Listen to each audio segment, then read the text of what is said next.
여러분 안녕하십니까? 어제 직위원 재판부의 판결을 두고 대통령의 비상계엄 남용 여지를 남긴 위험한 판결이란 지적이 이어지고 있습니다.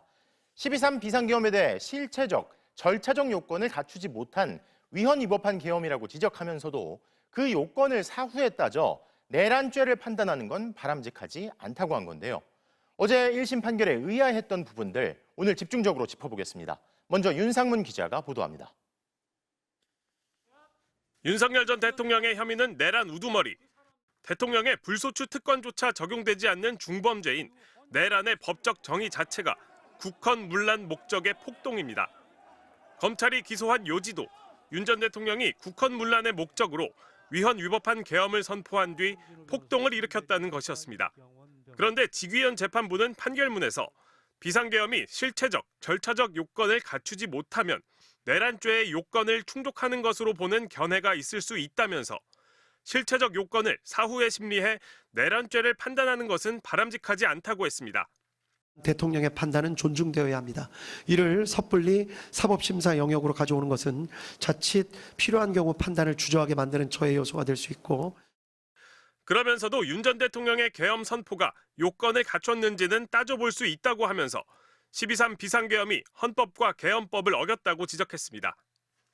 국가 비상사태 상황이 아니었기 때문에 실체적 요건을 갖추지 못했고 국무회의도 제대로 열지 않는 등 절차적 문제도 있었다는 겁니다. 때문에 혐의나 판결과 직접 연결되지 않는 가정적인 견해에 대한 판단을 제시해 오히려 비상계엄의 위법성을 우회할 길을 열어줬다는 비판이 나옵니다. 여당이 다수당인 상황에서 계엄을 선포하고 계엄군을 국회로 보내지 않은 채 입법권이나 사법권 같은 헌법 기능을 제약해도 사법심사의 대상이 안 된다는 논리가 가능하기 때문입니다. 한국 현대사에서 비상계엄 선포는 대부분 정적 제거와 독재로 이어졌습니다.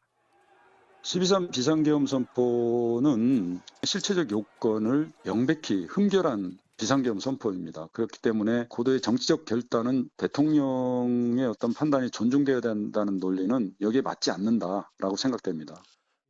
윤 전 대통령은 1심 판결에 대해 군이 국회에 갔기 때문에 내란이라는 논리는 납득하기 힘들다면서도 사법부가 자신의 진정성을 인정했다는 입장을 남겼습니다.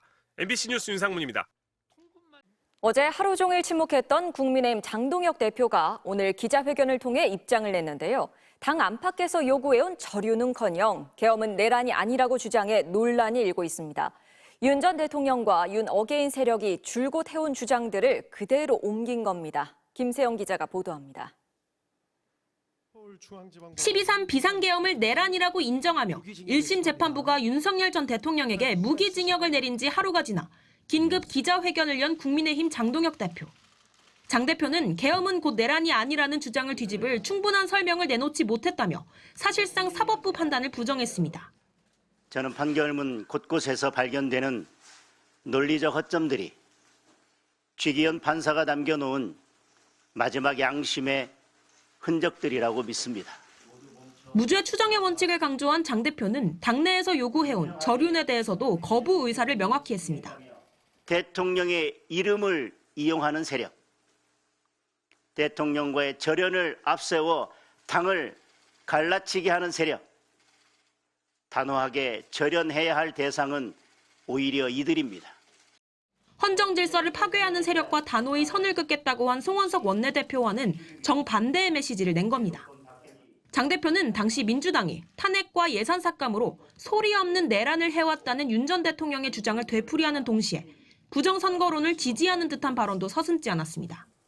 국민의 소중한 한 표 한 표를 지키기 위해 선거 시스템을 어떻게 바꿀 것인가? 국민은 지금 우리 당의 역할을 묻고 있습니다. 윤 전 대통령은 사법 절차에 성실히 임하고 있다고 비호하며 이재명 대통령의 재판도 속개해야 한다고 화살을 돌리기도 했습니다. 당내에선 내란 옹호 장동혁 대표와 절연해야 한다. 장 대표 사퇴보다 더 좋은 선거운동 방법이 있느냐는 등 강한 반발이 나왔습니다. 한 초선 의원은 MBC에 여당에서 요구하는 위헌정당 해산 심판에 선명하게 증거를 제출하는 형국이라고 꼬집기도 했습니다. 장 대표는 오늘 국민과의 전쟁을 선포한 것이나 다름없습니다. 국민과 싸우는 당 대표가 설 곳은 대한민국 어디에도 없습니다. 더불어민주당은 장 대표의 기자회견을 놓고 제2의 내란이다. 내란 공범 정당이라는 것을 다시 한번 공표했다고 일제히 비판했습니다. MBC 뉴스 김세영입니다. 오늘 법안심사소위원회에서 내란죄를 범한 자에 한해 사면을 제한하는 이른바 사면금지법이 통과됐습니다. 무기징역을 선고받은 윤 전 대통령의 사면 가능성을 사전에 차단하겠다는 겁니다. 국민의힘 의원들은 사면권은 대통령의 고유 권한이라며 의결에 참여하지 않았습니다. 김현지 기자입니다. 윤석열 전 대통령이 내란 우두머리 혐의로 무기징역을 선고받자 더불어민주당은 오늘 국회 법사위 소위를 열고 윤 전 대통령의 사면을 막아야 한다며 사면법 개정안, 이른바 사면금지법을 통과시켰습니다. 통과된 개정안에 따르면 내란 외환죄의 경우 대통령 사면을 원칙적으로 할 수 없도록 했습니다. 다만 남용을 막기 위해 국회 재적의원 5분의 3 이상의 동의가 있을 때만 가능하도록 단서를 달았습니다. 내란과 외환이 전두환 시절에 사면되는 것을 보고 또다시 내란죄가 이렇게 고개를 쳐들었다, 저는 이렇게 판단했고, 많은 분들이 내란을 일으킨 경우에는 절대 그때처럼 사면한 일 없도록 했으면 좋겠다라고 하는. 대통령의 고유 권한인 사면권을 법률로 제한할 수 있느냐는 지적에는 사면권의 경우 입법 재량이 있다고 설명했습니다. 사면권에 대해서는 우리 헌법에서 법률의 입법 재량을 충분히 주고 있습니다. 그런 의미에서 내란과 외환은 특별하게 다룰 수 있고 근거 규정이 있고 현직 대통령도 소추가 가능하도록 특별하게 다루고 있는 범죄입니다. 앞서 국민의힘은 민주당 주도로 통과될 조짐이 보이자 회의장에 나와 기자회견을 열고 사면권은 대통령의 고유 권한이라고 반발했습니다. 이 사면법 개정안은 보복과 괴멸 이 두 단어밖에 상징되는 것이 없다고 봅니다. 이것은 명백한 위헌입니다. 사면권은 대통령의 고유한 권한입니다. 결국 국민의힘 의원들 없이 민주당 주도로 사면법 개정안이 소위를 통과했고, 오는 23일 법사위 전체 회의를 거친 뒤 민주당 요청대로 24일 본회의가 열릴 경우 안건으로 올라갈 예정입니다. MBC 뉴스 김현지입니다. 이렇게 한국 증시 정상화에 대한 기대감이 이어지는 가운데 어제 5,600선을 넘었던 코스피는 오늘 단숨에 5,800선까지 돌파했습니다. 특히 3차 상법 개정안 처리를 앞두고 증권, 보험사 주가가 크게 올랐는데요. 미국과 이란의 전쟁 위험 등 불확실성이 전 세계 증시를 불안하게 만드는 상황에서도 코스피는 2% 넘게 상승한 겁니다. 김민영 기자입니다. 하루 만에 또 131포인트, 2% 넘게 오르며 코스피는 5,808로 마감했습니다. 5,600을 돌파한 지 단 하루 만에 5,700을 건너뛰고 단숨에 5,800까지 넘었습니다. 지수 6,000까지는 이제 단 3% 남았습니다. 미국이 이란을 공습할 수 있다는 우려에 간밤 미국 뉴욕 3대 증시가 일제히 떨어졌고 일본 니케이와 홍콩 항생지수 등 아시아 주요 증시도 내렸지만 코스피만 올랐습니다. 가장 눈에 띈 건 SK 하이닉스였습니다. 장 초반 하락 출발했지만 갑자기 급반등하더니 장중 95만 5천 원을 돌파했습니다. 세계 최대 자산운용사인 블랙록이 SK 하이닉스 지분을 5% 이상 확보했다는 소식이 전해지며 분위기가 완전히 바뀐 겁니다. 여기에 SK 하이닉스가 글로벌 반도체 기업 중 가장 저평가됐다는 외신의 평가까지 전해지며 매수가 몰렸습니다. 운용업계에 대장이 관련 기업을 샀다라고 한다면 회사의 전망이 굉장히 좋구나라고 인식할 수밖에 없고 실제로 수익이 나오고 있고요. 이란을 향한 미국의 군사적 압박도 국내 방산주와 정유주에는 호재로 작용했고 은행과 증권주, 보험주까지 줄줄이 상한가를 이어갔습니다.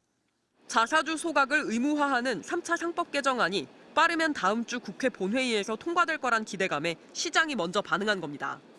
장기적으로 보면 결국은 자사주 매입을 해서 이걸 소각을 하게 되면 유통수량 자체가 줄어들기 때문에 주식시장은 올라가는 건 당연한 거예요.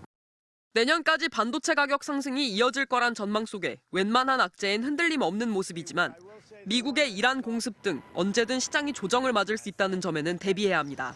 MBC 뉴스 김민영입니다. 유승민 전 의원의 딸 유담 씨의 인천대 교수 특혜 임용 의혹과 관련해 경찰이 두 번째 강제 수사에 착수했습니다. 압수수색 영장엔 이인재 인천대 총장 등이 대학 채용 업무를 방해했다는 혐의가 적시됐습니다. 이재인 기자입니다. 수사관들이 압수물 상자를 들고 나옵니다. 유승민 전 의원의 딸 유담 씨의 교수 임용 특혜 의혹 고발 사건을 수사 중인 경찰이 인천대 강제 수사에 나선 겁니다. 지난달 23일에 이어 두 번째입니다. 이번 압수수색 영장에는 이인재 인천대 총장 등의 업무방해 혐의가 적시된 것으로 파악됐습니다. 이 총장 등이 대학 채용 업무를 방해한 의혹이 있는 것으로 보고 경찰이 총장실을 강제 수사한 것으로 보입니다. 유담 씨는 지난해 5월 인천대 2학기 전임교원 채용에 합격해 무역학부 교수로 임용됐습니다. 이후 국회 국정감사에서 특혜 의혹이 제기됐습니다. 논문 질적심사에서 25명 중 16위로 하위권이었던 유 씨가 학력과 경력, 논문 양해 심사에서 만점을 받았다는 겁니다. 유 씨는 작년 3월에 박사학위를 받고 2달 만에 교수로 임용됐는데 경력 만점을 받는 건 불가능하다는 지적도 나왔습니다. 이에 대해 인천대는 채용 심사는 공정했다는 입장입니다. 지침과 가이드라인에 따라서 진행이 됐다고 판단을 하고요. 논문의 양에 따라서 일정 수준이 넘으면 전부 만점을 받는 걸로 되어 있고요. 인천대는 2차 압수수색이 진행된 오늘도 이번 학기 유 교수 강의는 그대로 진행된다며 문제없다는 입장을 유지했습니다. 유 전 의원도 전혀 문제가 없다며 여러 차례 밝혀왔습니다. 법률적으로, 정치적으로, 학문적으로도 전혀 문제가 없었습니다. 하루빨리 저희 결백 또 제 딸의 결백이 밝혀지기를 바랄 뿐입니다. 당사자인 유담 씨는 오늘 바빠서 답하기 어렵다고 했습니다. 경찰은 압수물을 분석해 채용 과정상 위법 여부를 면밀히 살필 계획입니다. MBC 뉴스 이재인입니다. 여러분